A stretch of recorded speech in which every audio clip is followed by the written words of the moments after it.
My husband flaunted another woman wearing my jewels. My revenge exposed theft and froze every account. Sign or get out. My husband mocked, waving papers in the house I fully paid for. He smirked as if throwing me out would break me. I signed, placed the keys on the table, and walked away. The next morning, his elite lawyer screamed at him, "Do you have any idea what you just let her do? We need to talk about the house." Blake's voice cut through the darkness at 7 a.m., and I found him sitting in my home office chair, fully dressed, briefcase at his feet. He'd arranged my own financial documents across the desk. Bank statements, mortgage papers, the deed, like evidence in a courtroom. "I've done some calculations," he continued, pulling out a fresh legal pad covered in numbers. "It's time we discuss who really owns what in this marriage." The briefcase was new. Brown leather combination locks, the kind carried by men who wanted to look important in meetings they'd never attend.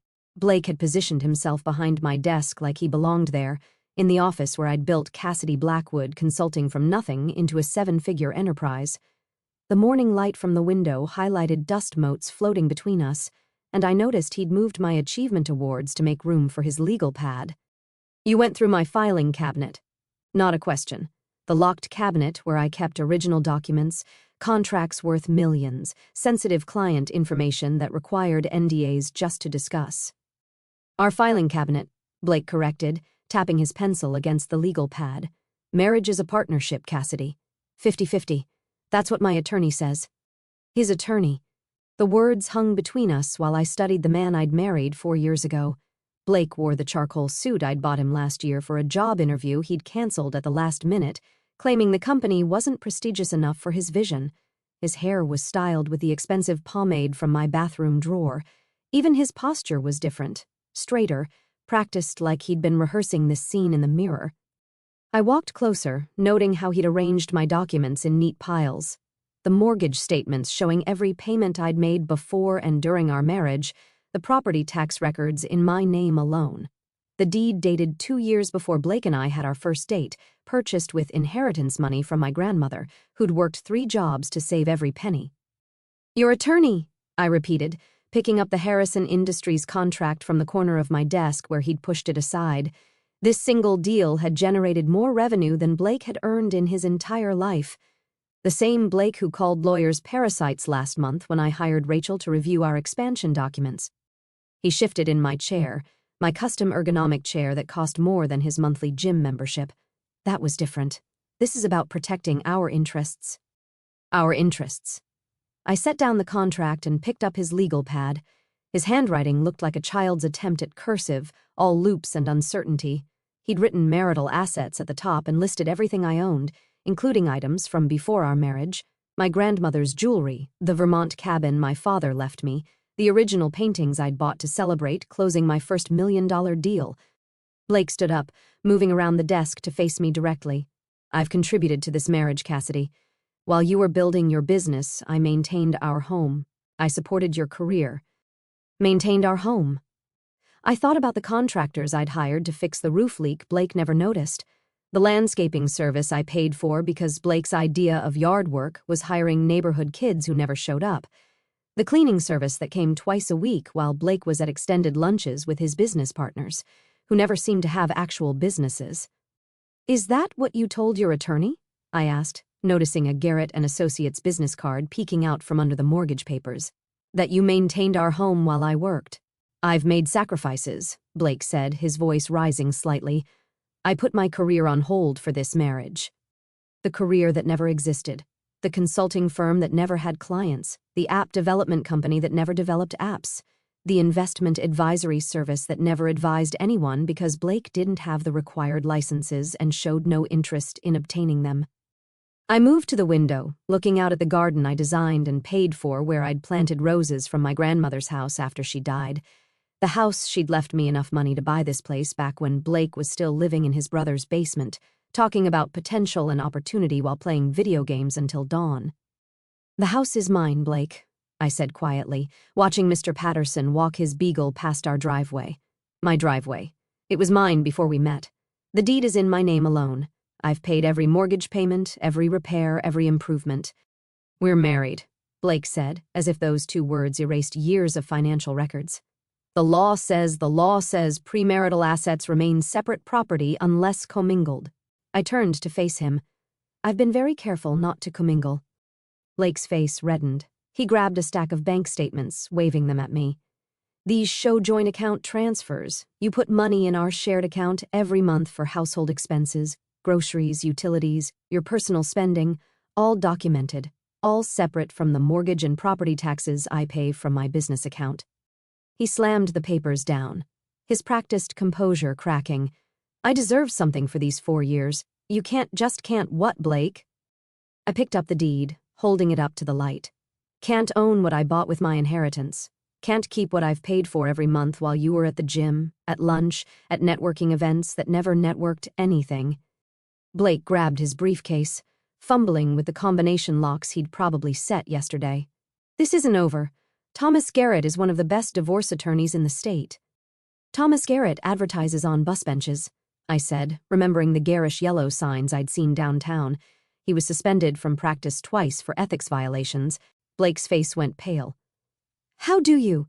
I run a consulting firm, Blake. I do research. It's what successful businesses require.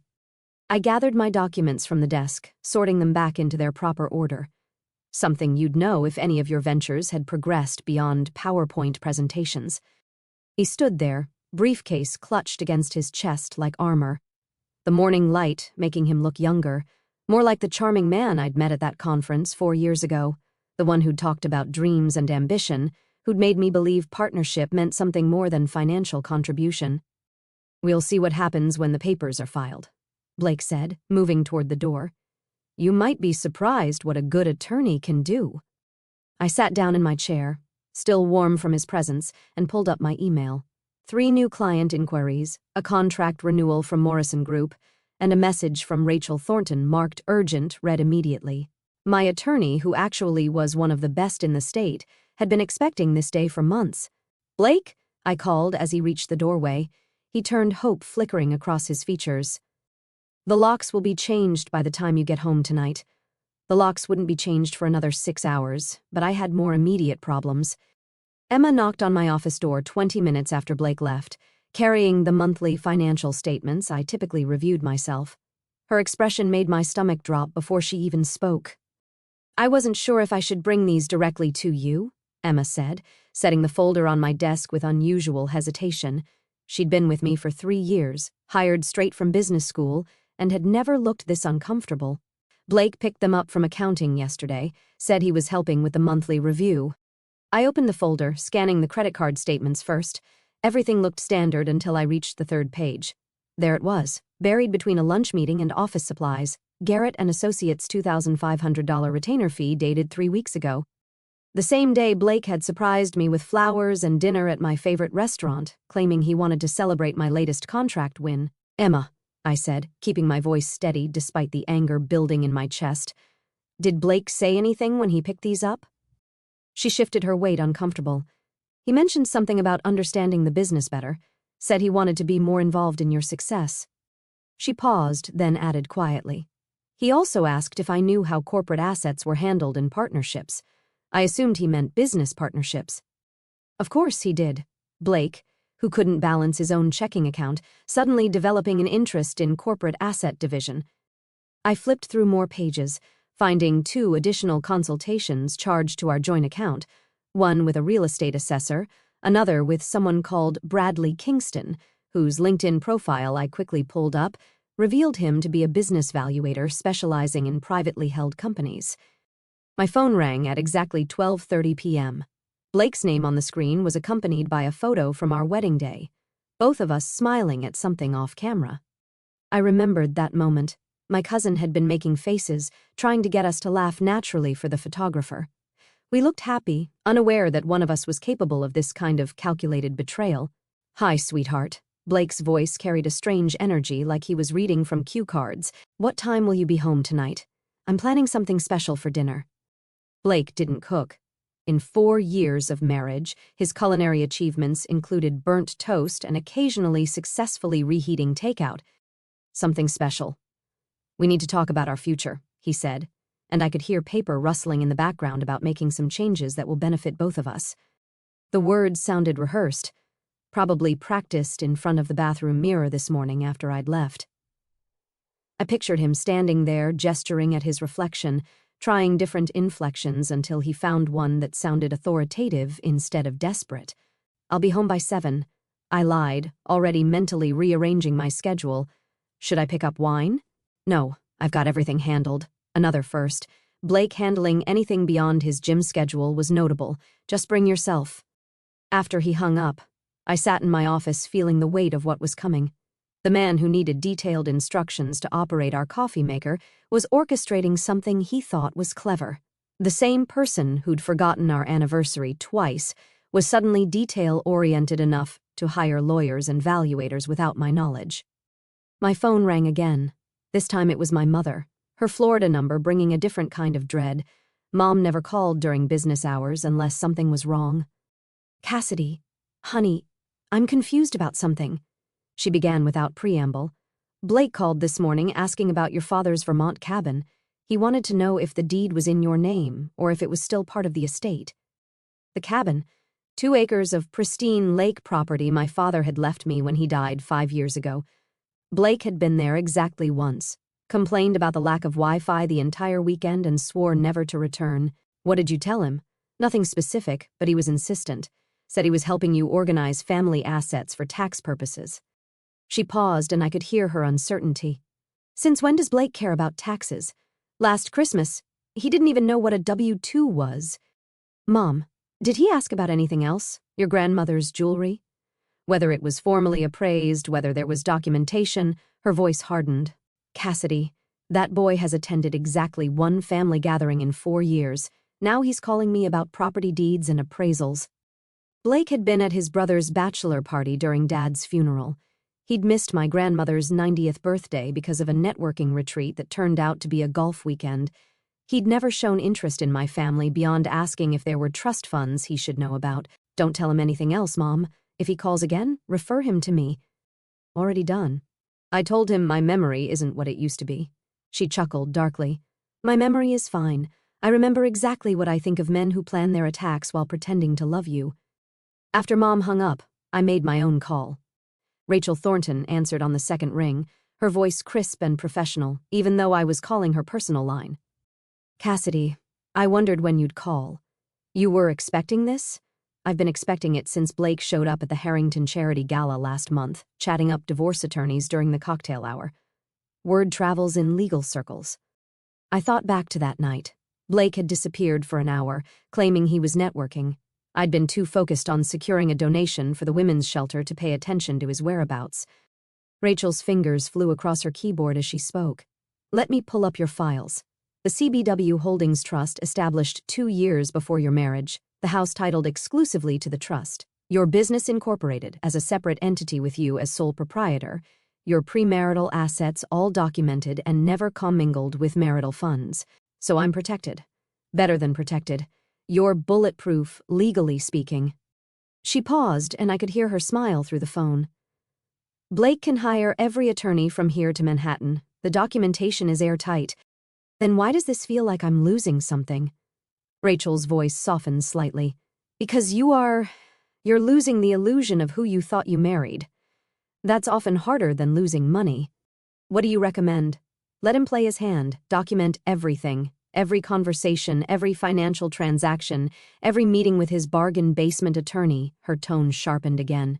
"Back to business. Men like Blake always overplay when they think they're winning. Their ego becomes evidence." I thought about Blake sitting in my office chair this morning, arranging my papers like props in his performance. The new briefcase, the practiced posture, the rehearsed phrases. He wasn't just planning a divorce. He was staging a takeover. "Rachel, he's planning something for tonight, a dinner where we discuss our future." "Then give him the performance he expects. Let him think you're unsuspecting. The more confident he feels, the more mistakes he'll make." She paused. "And Cassidy, record everything. Missouri is a one-party consent state. Your phone in your pocket is perfectly legal." I hung up feeling steadier but somehow sadder. This morning, Blake had been my disappointing husband. This afternoon, he was my opponent. By tonight, he would reveal himself as something worse, A man who'd spent years sleeping beside me while planning his betrayal, practicing his lines in the mirror, convinced he could take everything I'd built because he'd watched me build it.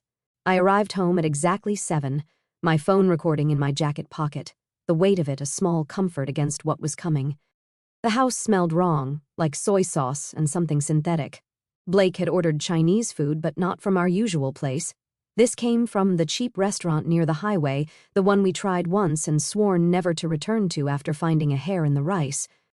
He'd set the dining room table with my grandmother's Wedgwood china, the delicate blue and white plates she'd brought from England in 1952. We'd used them exactly twice in 4 years, our first anniversary and the night my biggest client signed a 5-year contract extension. Blake had complained both times about hand-washing them, said it was pretentious to own dishes you couldn't put in the dishwasher. Now he moved around my kitchen with unfamiliar purpose, plating orange chicken and beef broccoli onto porcelain that had survived 2 world wars in 3 generations, only to be used as props in Blake's performance.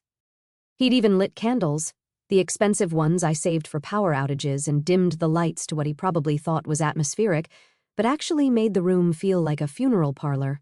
"Sit," he said, gesturing to my usual chair while he remained standing, a manila folder tucked under his arm. He changed into a different suit. This one navy also purchased with my credit card during last year's failed job search. "We need to have an honest conversation about our marriage." I sat, noting how he'd positioned himself between me and the door, probably something his bargain attorney had suggested. Establish dominance, control the exit, make her feel trapped. What neither Blake nor his busbench lawyer understood was that I'd negotiated with corporate executives who ate intimidation tactics for breakfast. Blake cleared his throat and launched into what was obviously a prepared speech. "Cassidy, we've grown apart. Our life paths have diverged in ways neither of us anticipated when we said our vows." He paused dramatically, the way he'd seen actors do in movies. "I've been doing a lot of soul-searching, attending therapy, working on myself." Therapy? That was new. Unless he counted YouTube motivational videos as professional help, Blake had never set foot in a therapist's office, he continued, his voice taking on the smooth cadence of a bad TED Talk. "I've realized that our marriage has become unbalanced. You're consumed by your work, and I've been left to manage everything else alone. The emotional labor, the household management, the sacrifice of my own dreams to support yours." I reached for my water glass, letting him continue his monologue while I studied his face. He'd practiced this in front of a mirror probably multiple times. His gestures were too coordinated, his pauses too calculated. Even the way he'd placed his hands on the back of his chair was staged.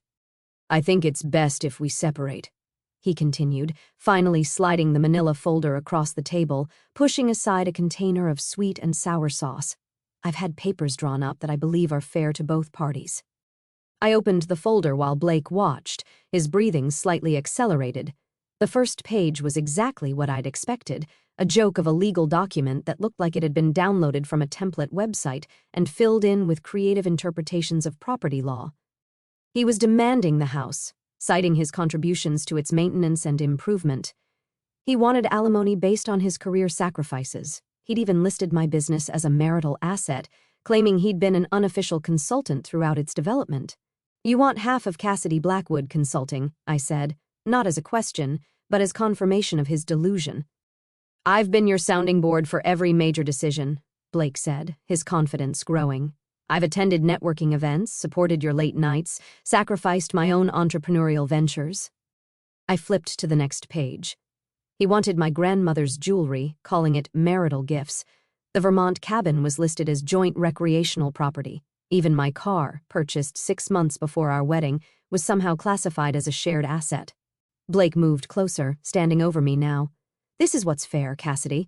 What we built together should be divided equally." I continued reading in silence, my expression neutral, while inside I catalogued every ridiculous claim, every legal impossibility, every piece of evidence that Blake had no understanding of what he'd actually signed this morning in my office.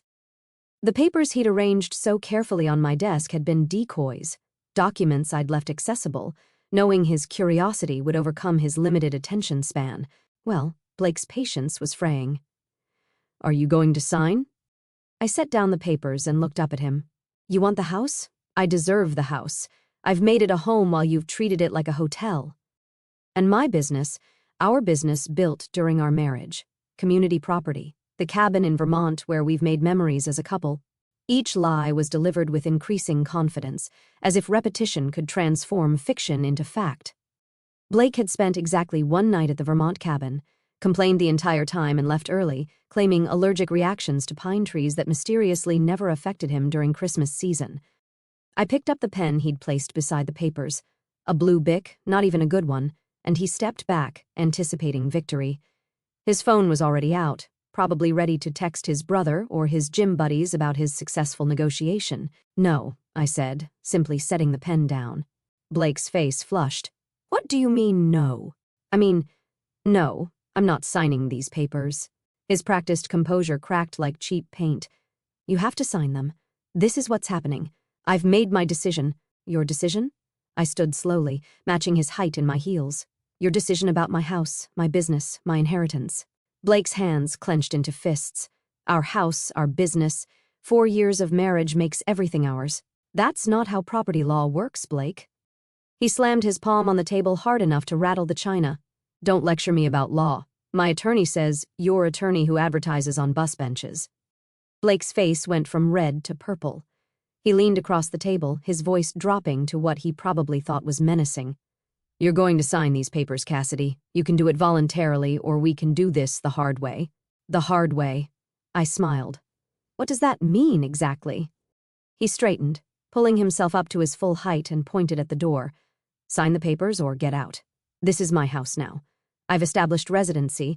I've contributed to its maintenance. Sign or pack your things and leave." The words hung in the air between us, just as Rachel had predicted. Blake had delivered his ultimatum exactly as his cut-rate attorney had probably coached him, not understanding that he'd just committed several legal errors in less than 30 seconds. All now recorded on my phone. I picked up the pen again, and Blake's entire body relaxed, victory written across his features. I signed every page, slowly, deliberately, making him watch each signature. My name flowed across the signature lines with the same precision I used for million-dollar contracts, each letter perfectly formed. When I finished, I set the pen down and removed my house keys from my pocket, placing them next to the signed papers with deliberate ceremony. My wedding ring followed, the platinum band I'd purchased myself when Blake claimed rings were outdated symbols of ownership. The irony wasn't lost on me. I stood, collected my purse, and walked toward the door without a word. Blake called after me, his voice carrying a mixture of confusion and triumph. "That's it. You're just leaving."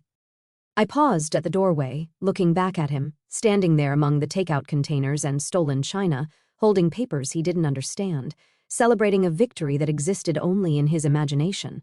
I said nothing. There was nothing to say that wouldn't be better delivered through legal channels. 20 minutes later, I was in Rachel's conference room, the one usually reserved for depositions and settlement negotiations. She'd stayed late, just as promised, and had already prepared everything we needed. Coffee in real cups, not the paper ones Blake always grabbed from gas stations. Legal documents spread across the table in organized sections, each one properly tabbed and labeled. "He said it?" Rachel asked, pulling up social media on her laptop. "Word for word, sign or get out." He even pointed at the door for emphasis. Rachel's smile was sharp enough to cut glass. "Perfect. Now let's review what he's been posting while you were at dinner." Rachel's laptop screen glowed with Blake's latest Instagram post, uploaded just 45 minutes after I'd left the house. The photo showed him raising a beer in my living room surrounded by his gym crew with the caption, "New chapter starts now. Sometimes you have to remove toxic people to find your peace. Hashtag fresh start, hashtag my house, my rules, hashtag leveling up." "He's literally broadcasting evidence," Rachel said, taking screenshots with methodical precision. "Look at this one." She scrolled to another post where Blake had photographed my home office, now transformed into what looked like a gaming paradise. 3 monitors arranged on my handcrafted desk, LED strips running along the walls I'd painted myself, his collection of action figures displayed where my achievement awards used to sit. The caption read, "Finally turning this workspace into something productive. No more corporate prison vibes."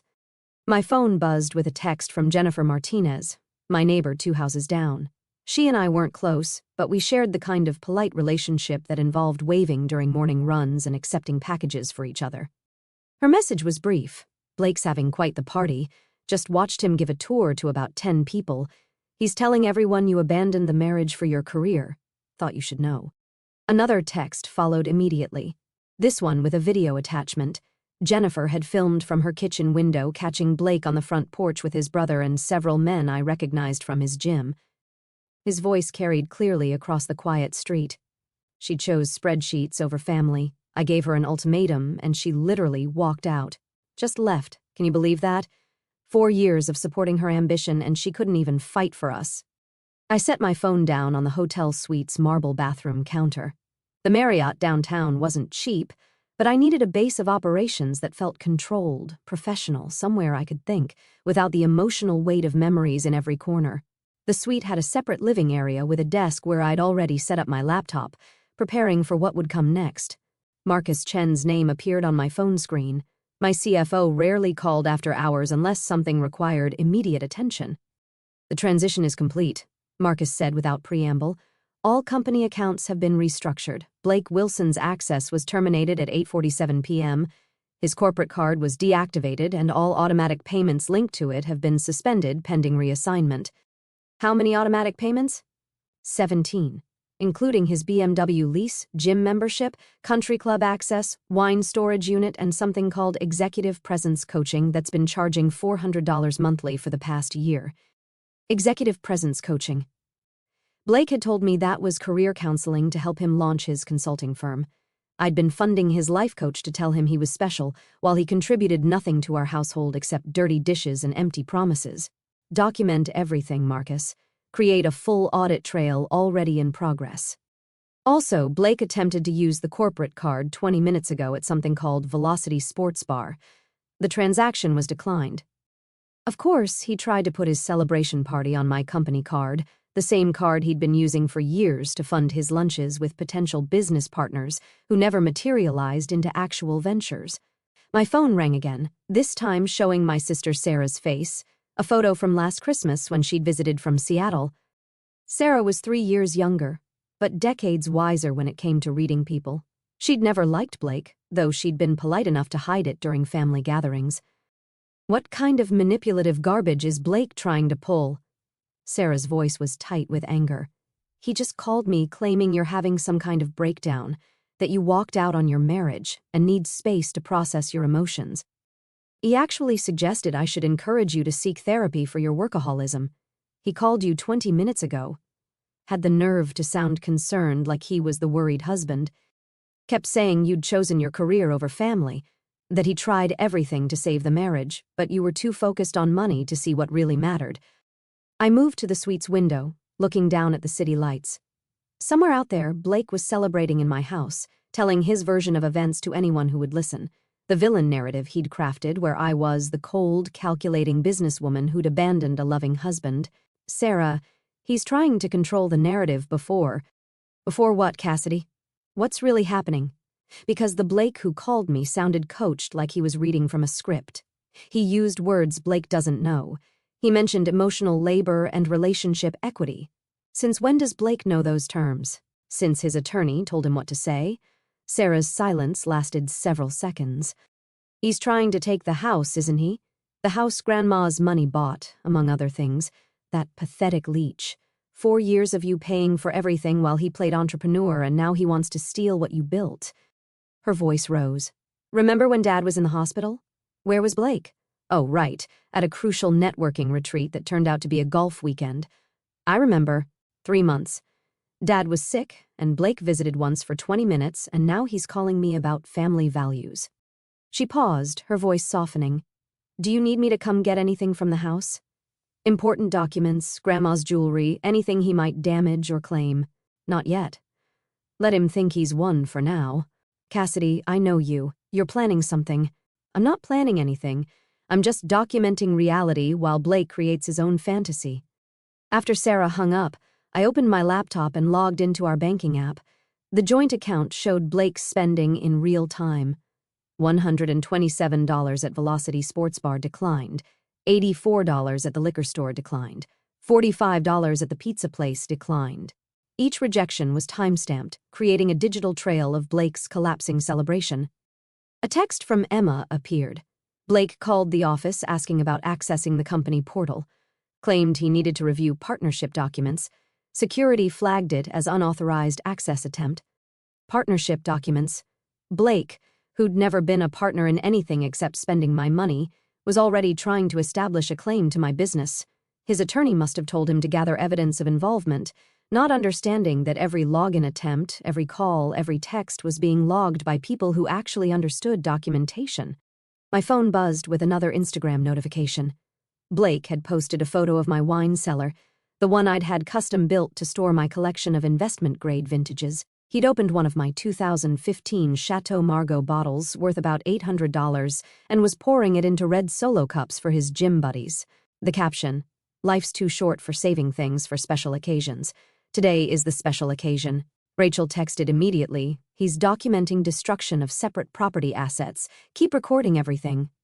The hotel room's silence felt strange after years of Blake's constant noise.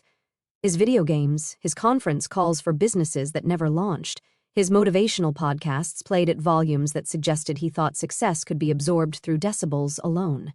Here in this temporary space, I could think clearly for the first time in months. Another message arrived, this one from the BMW dealership.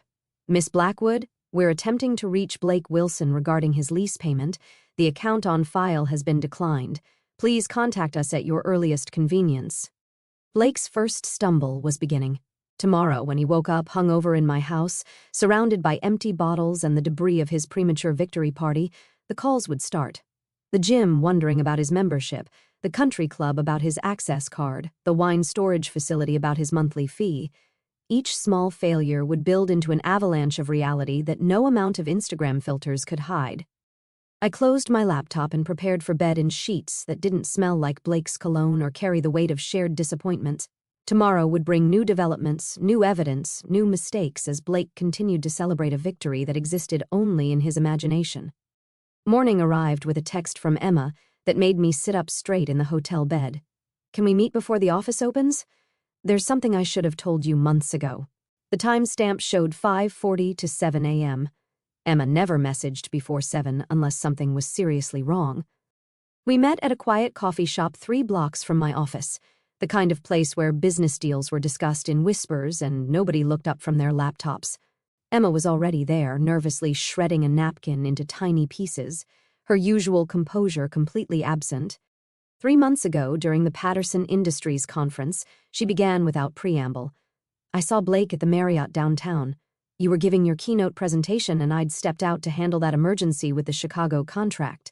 She paused, forcing herself to meet my eyes. He was with someone, a woman, early 20s, blonde, extremely fit. The coffee shop's jazz music played softly while I processed this information.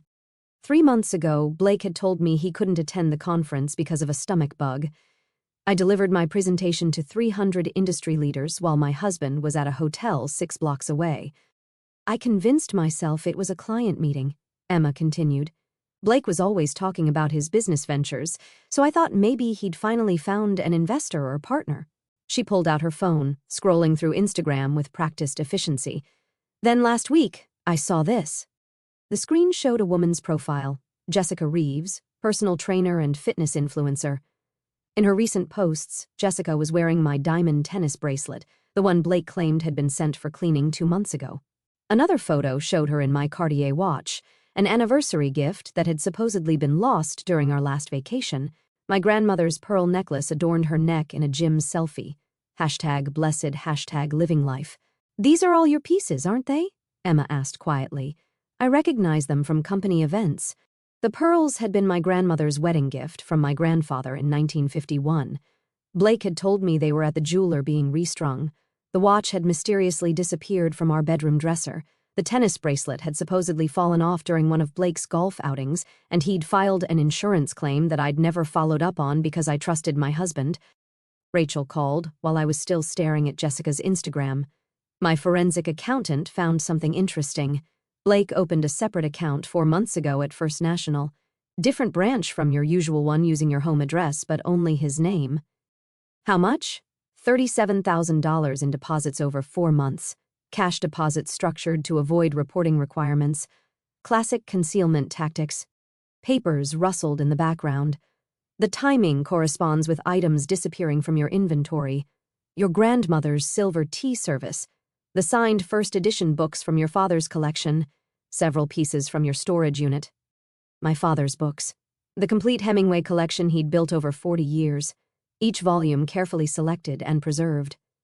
Blake had said the storage unit had been reorganized for climate control, that everything was safer in new containers. I hadn't had time to inspect. He's been liquidating assets for months, Rachel continued, building an escape fund while you paid for everything. The mortgage, utilities, his car, insurance, food, his gym membership.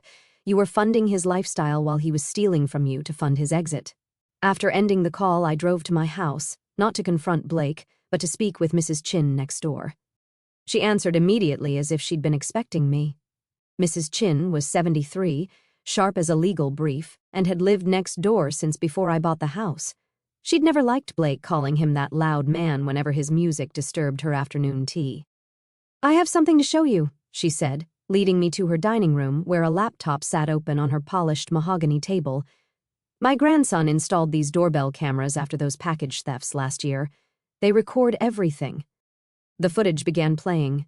Date stamp, 2 weeks ago, 2:47 p.m. Blake's BMW pulling into our driveway. Blake getting out, walking around to open the passenger door for Jessica. They were laughing, his hand on her lower back as he guided her to our front door, the casual intimacy of people who'd done this many times before. "There's more," Mrs. Chin said, clicking to another file. "This is from last month. Jessica arriving alone with her own key. My house key. Walking in like she owned the place while I was at a client meeting in Boston. The timestamp showed she stayed for 3 hours. Another video showed them carrying boxes from the house to Blake's car. My boxes, my belongings, my life being stolen piece by piece while I worked 14-hour days to pay for the roof over their heads. I should have said something sooner. Mrs. Chin apologized, but I wasn't certain it was my place to interfere in marital matters. Back at the hotel, Rachel had assembled more information about Thomas Garrett, Blake's attorney. The research painted a picture of staggering incompetence wrapped in flashy marketing. 2 suspensions from the bar for ethics violations, one for mishandling client funds and another for filing frivolous lawsuits. His website promised aggressive representation for men's rights and featured testimonials that Rachel's investigator discovered were fabricated. He advertises on Facebook and Craigslist, Rachel said, barely concealing her professional disdain. His success rate is 12%. Most of his cases settle unfavorably or get dismissed. Blake found him through a sponsored post that promised David versus Goliath legal victories. The irony was perfect. Blake, convinced of his own brilliance, had hired an attorney whose incompetence was documented in public records.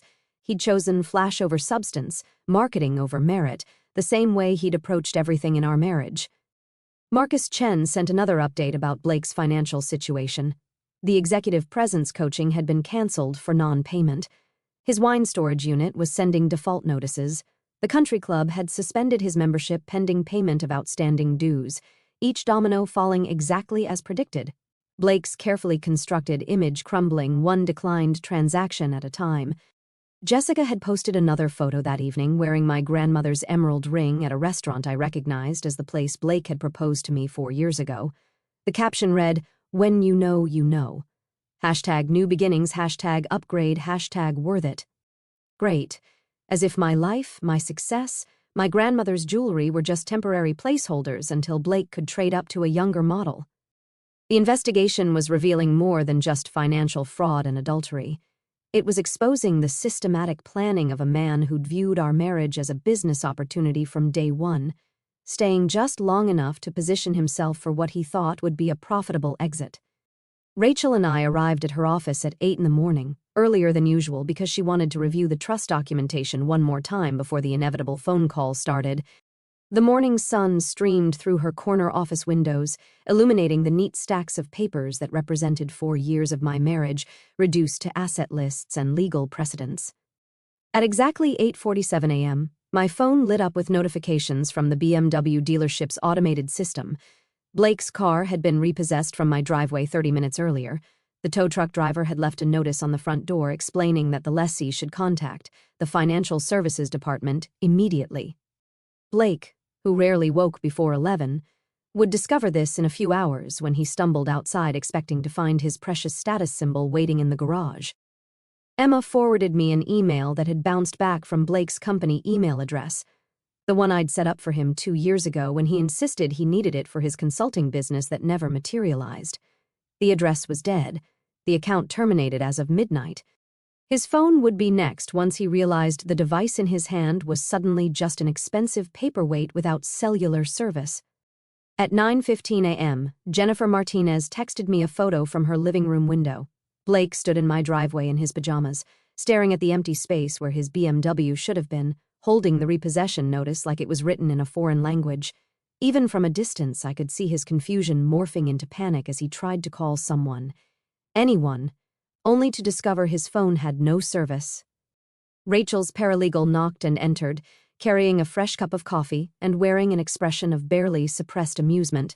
Mr. Wilson just tried to use the Keurig machine at the house. The smart plug app shows 5 failed attempts to activate it remotely. He also tried the television, the sound system, and the automated blinds. Everything's been disconnected from his access. The smart home system I'd installed last year, all connected to my account, all controlled by my phone.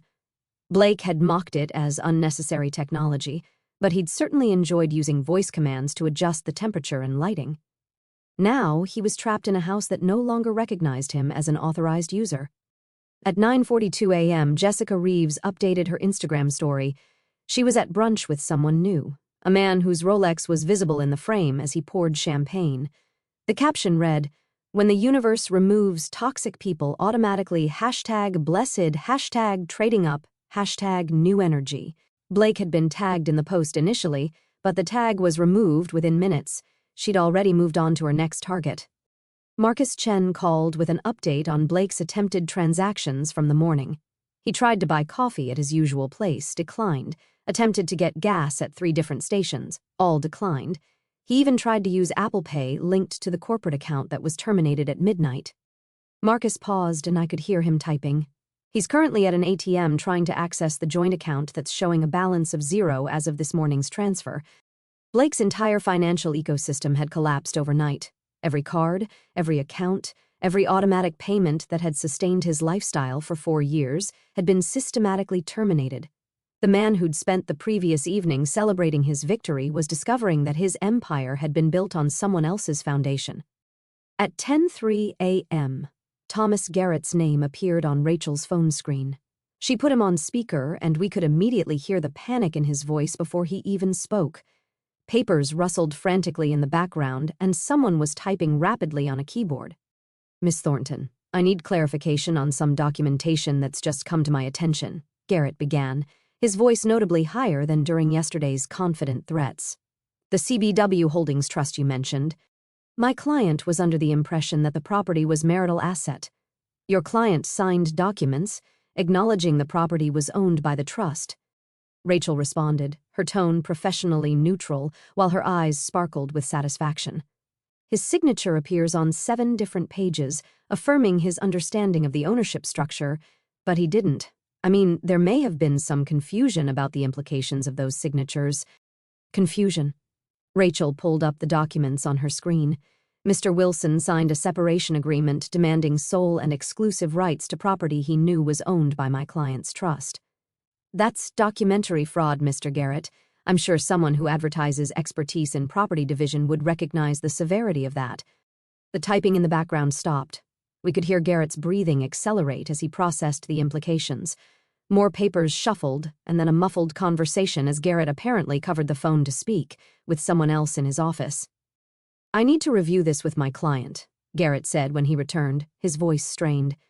"There seems to be a misunderstanding about the nature of the property ownership." "There's no misunderstanding," Rachel said calmly. "Your client attempted to claim property he never owned using documents he created while planning to commercially exploit that property through short-term rentals. We have his social media posts, his rental listings, and his signed acknowledgement that he understood the trust structure. Would you like me to forward you the evidence file?" Another pause, longer this time. Then Garrett's voice, barely controlled, speaking to someone in his office but clearly audible through the phone. "Get Blake Wilson on the phone immediately." We heard the speakerphone click on in Garrett's office. And then Blake's voice, panicked and angry. "Tom, what's happening? My car is gone. My cards don't work. I can't even make coffee in my own house." "It's not your house," Garrett said flatly. "It never was your house." "What are you talking about?" "I have the separation agreement. She signed it. She gave me the house." Garrett's composure finally cracked completely. His voice rose to nearly a shout, forgetting that Rachel and I were still on the line. "Do you have any idea what you just let her do? You signed documents claiming ownership of property held in a trust established before your marriage. You committed fraud, Blake. Documentary fraud. She didn't give you anything. You gave her evidence to bury you with." The silence that followed was absolute. We could hear Blake breathing on the speaker, rapid and shallow, as the reality finally penetrated his delusions. Rachel muted our end of the call, and we listened as Garrett continued his explanation, his voice becoming increasingly agitated as he outlined the catastrophic legal position Blake had created for himself. "The property was never marital asset. Your social media posts constitute evidence of intent to commit fraud. The separation agreement you had her sign is worthless because you can't transfer ownership of something you never owned. And by claiming exclusive rights to the property, you've admitted in writing that you understood the ownership structure while attempting to steal it." Anyway, Blake's response was barely audible. All his manufactured confidence evaporated. "But you said possession was 9/10 of the law. You said if I established residency." "I said that before I knew about the trust. Before I knew, you'd been posting about turning it into a rental property. Before I knew, you'd signed documents acknowledging you understood the ownership structure." Garrett was clearly in full panic mode now. "You need to vacate that property immediately today before she files criminal charges." Rachel unmuted our phone. "Mr. Garrett, we're prepared to give your client 72 hours to vacate, provided he doesn't damage any property or remove any items that don't belong to him. After that, we'll proceed with formal eviction and criminal fraud charges."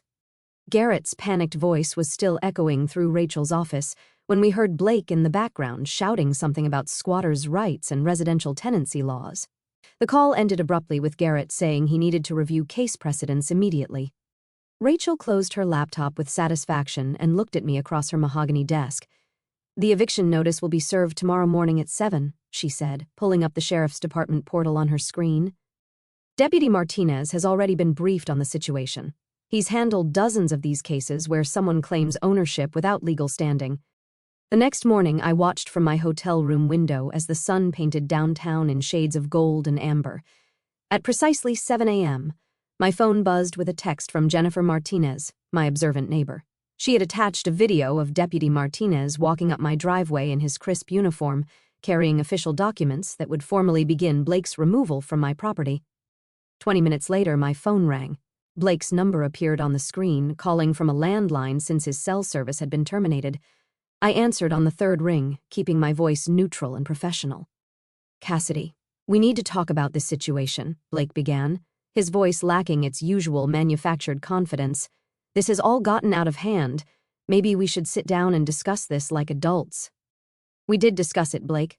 You presented me with separation papers demanding my house, my business, and my inherited assets. I signed exactly what you asked me to sign. That was just negotiation tactics. You know how lawyers are. They always start high." His voice cracked slightly, the desperation beginning to seep through. "We could work this out ourselves. Maybe try counseling. Remember how good things were in the beginning?" The beginning when Blake had presented himself as an ambitious entrepreneur temporarily between ventures. Someone who just needed the right partner to achieve his potential. I had mistaken his confidence for competence, his dreams for plans, his promises for potential. "Blake, the CBW Holdings Trust was established 2 years before we met. Every mortgage payment came from my business account. You signed documents acknowledging you understood the ownership structure. There's nothing to work out." His tone shifted from conciliatory to aggressive within seconds. "You set me up. You knew what you were doing all along. This whole marriage was just a business arrangement to you." "The marriage was real, Blake. Your contribution to it wasn't for years, and you never paid a single household bill, never contributed to the mortgage, never even bought groceries unless it was with my credit card. I supported you emotionally. I maintained our home. I sacrificed my career." His voice rose to nearly shouting the same rehearsed lines his attorney had probably fed him. You played video games while I worked 14-hour days. You went to the gym while I negotiated million-dollar contracts. You had affairs while I was at conferences earning the money you were spending. I kept my voice steady, factual, without emotional inflection. You didn't sacrifice anything because you never had anything to sacrifice. The silence stretched for several seconds before Blake's voice returned, smaller now, almost pleading. Where am I supposed to go? I don't have any money. My car's been repossessed. You've destroyed my life. Your brother is coming with a moving truck this afternoon. You have 72 hours to remove your personal belongings, anything you actually own, not anything purchased with my money or claimed as mine. Blake's brother Daniel arrived at 2 p.m. with a U-Haul truck that looked too large for what Blake actually owned. I watched through Mrs. Chin's security camera feed as Daniel helped Blake carry out his possessions, the gaming chair he bought with last year's consulting bonus. That was actually my quarterly dividend, the exercise equipment purchased during his fitness influencer phase, funded by my annual bonus. The vision boards he'd created during his life coach certification, a program I'd paid for that he'd never completed. Jennifer Martinez sent me updates throughout the afternoon. They're arguing about the television, she texted. Blake insists it's his. Daniel just showed him the receipt on your credit card statement. Another text, 20 minutes later, showed Blake standing in the driveway, gesturing wildly at neighbors who were pretending to check their mail or water already drenched gardens. Mrs. Chin had positioned herself on her porch with a cup of tea, watching the proceedings with undisguised interest. Mr. Patterson walked his beagle past the house 3 times, each loop slightly slower than the last. Blake tried to take the Peloton bike, arguing he was the only one who used it. Daniel had to physically stop him, pointing out that the credit card statement showed it was purchased with my company card. The wine refrigerator became another point of contention until Daniel pulled up the purchase history on his phone, proving it predated Blake's arrival in my life. By 4 p.m., the truck contained a pathetically small collection of items.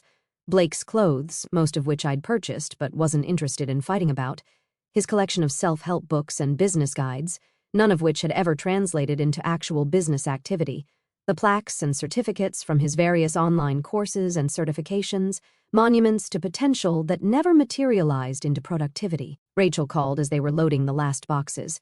I have the forensic accounting report complete. Do you want to know the total? Tell me. Over 4 years, Blake Wilson contributed exactly $0 to household expenses. He spent $342,768 of your money on what he categorized as business development, networking, and professional advancement. She paused, and I could hear her flipping through pages. This includes $47,000 in gym and fitness-related expenses, $83,000 in restaurant bills for meetings with potential partners who never materialized, $31,000 in online courses and certifications he never completed, and $45,000 in travel for conferences where he was supposedly building his network and the rest. Personal shopping, entertainment, and cash withdrawals that coincide with the dates he was seeing Jessica. Every penny documented, every transaction tracked. If he tries to claim any financial interest in your assets, this report will demonstrate he was essentially a dependent who contributed nothing while depleting marital resources. I thought about all those evenings I'd come home exhausted from client meetings to find Blake on the couch, planning his next big venture while I paid for his dreams and delusions. $342,768 over 4 years. That money could have funded a scholarship program, supported a women's shelter, or helped actually struggling entrepreneurs launch real businesses. Daniel knocked on several more doors as the afternoon wore on, apparently looking for boxes or tape or bubble wrap. Blake stood by the truck, his shoulders slumped, watching his life get packed into a space smaller than my walk-in closet. The man who tried to steal my house was being evicted with barely enough possessions to fill a studio apartment.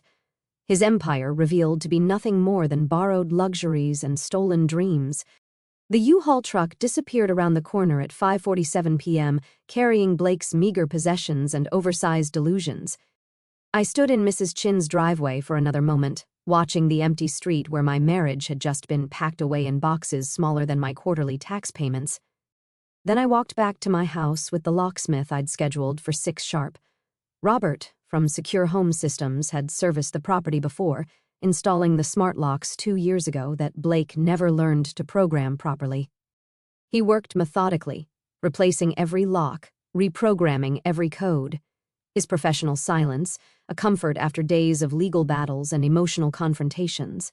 The front door's new deadbolt clicked into place with a sound that felt like punctuation at the end of a very long sentence. "All set, Miss Blackwood," Robert said, handing me a set of keys that gleamed under the porch light. "The smart home system has been completely reset. Only your biometrics and phone will have access now." I entered my house, truly my house, for the first time in days. The space felt different immediately, like it had been holding its breath for 4 years and could finally exhale. Blake had always kept the curtains drawn, claiming the sunlight gave him headaches when really he just preferred the cave-like atmosphere for his gaming marathons. I moved through each room, pulling open curtains, raising blinds, letting the evening light flood spaces that had been shrouded in his manufactured darkness. The living room windows revealed the garden I'd planted but barely enjoyed. Always too tired from work, while Blake complained the outdoor furniture wasn't comfortable enough for his afternoon naps. The kitchen seemed larger somehow without his protein powder containers cluttering every surface, his collection of energy drinks that left rings on my grandmother's wooden table. I opened windows that had been sealed shut since winter, letting fresh air replace the stale mixture of his cologne and whatever supplements he'd been taking for his latest fitness transformation. Service Master arrived the next morning with a deep cleaning crew, not because the house was dirty in any conventional sense, but because I needed every trace of Blake's presence professionally erased. They worked through each room with industrial-grade equipment, steam-cleaning carpets where he'd spilled his sports drinks, sanitizing bathrooms where he'd left his expensive skincare products that never made him look any younger, just more desperate. "We'll need to pay special attention to the master bedroom," I told the crew leader, a middle-aged woman named Patricia, who understood without further explanation. She'd probably seen enough divorce cleanings to recognize the particular kind of sanitation that had nothing to do with germs and everything to do with reclaiming space from someone who'd contaminated it with betrayal. While they worked, I drove to the storage unit where I'd been keeping my father's books and my grandmother's china that Blake had deemed too cluttered for our minimalist aesthetic. His term for empty spaces he was too lazy to decorate. Box by box, I brought back the pieces of my life I'd hidden to make room for his ego. The complete works of Maya Angelou that Blake called depressing. The Victorian secretary desk my grandmother had written her letters, on which Blake said ruined the modern flow of the living room. My office transformation took 3 days where Blake's vision boards had covered the walls. Dreams of businesses that never launched, goals that never materialized, motivational quotes that never motivated action. I rehung my achievement awards, the Partner of the Year plaque from Morrison Industries, the Excellence in Innovation certificate from the State Business Council, the framed first dollar from Cassidy Blackwood Consulting, earned not from dreams but from work Blake never understood. His garage gym equipment had already been removed, leaving a vast empty space that echoed with possibility. Within a week, contractors had transformed it into the library I'd always wanted. Floor-to-ceiling bookshelves filled with the collection Blake had mocked as pretentious leather-bound editions he'd called wasteful first editions he'd tried to sell behind my back. A reading chair positioned perfectly to catch the morning light. The room smelled like wood polish and old paper, not rubber mats, in his perpetual gym sock stench. Sarah flew in from Seattle to help with the final touches, bringing a bottle of champagne she'd been saving since our father's death. "You finally came to your senses," she said, popping the cork in my newly reclaimed kitchen. We drank from my grandmother's crystal glasses, the ones Blake had wanted to sell because nobody uses crystal anymore. The truth about Blake's eviction spread through professional networks without my saying a word. Emma mentioned that Patterson Industries had been asking about the sudden change in my emergency contact information. Jennifer Martinez's husband worked at the same golf club where Blake had spent countless afternoons networking, and word traveled quickly about his membership revocation. Even the owner of Blake's favorite restaurant reached out, carefully asking if the corporate account was still active for client dinners. It was just without Blake's authorization. Jessica Reeves posted a cryptic Instagram story about learning to spot red flags and when someone can't even pay for coffee run. She'd blocked Blake publicly, making sure Mutual Connections saw her dismissal of him. His carefully cultivated image as a successful entrepreneur crumbled faster than his legal case. LinkedIn showed he'd viewed my profile 17 times in 1 week, but his own profile disappeared after his post about new chapters and fresh opportunities got screenshotted and shared in private group chats with crying, laughing emojis. 6 months later, on a warm September evening, I hosted my first dinner party since reclaiming my house. Rachel arrived early with her wife, bringing wine that cost more than Blake's monthly gym membership. Emma came with her husband, carrying a homemade lasagna in the dish Blake had banned from our kitchen because carbs didn't align with his fitness goals. Mrs. Chin brought her famous dumplings, the ones Blake had called too ethnic for his palate. We gathered around my dining room table, the one Blake had wanted to replace with something more modern, less meaningful. Candlelight reflected off my grandmother's china, the plates he'd used as props for his final performance now serving their actual purpose, bringing people together. The conversation flowed naturally, punctuated by genuine laughter, not the forced networking chuckles Blake had practiced in the mirror. Rachel raised her glass as we finished dessert, a chocolate soufflé I'd made myself in my reclaimed kitchen. "To Cassidy," she said, "who proved that the best revenge isn't destroying someone who wronged you. It's simply protecting what was always yours and letting them destroy themselves." The toast echoed through my house, my actual house, where every room now held my choices, my memories, my future. Blake had wanted to steal it all with paper weapons and practiced speeches. Instead, he'd learned what happens when performance meets preparation, when pretense collides with patience, when someone who thinks they're taking everything discovers they never had anything to take.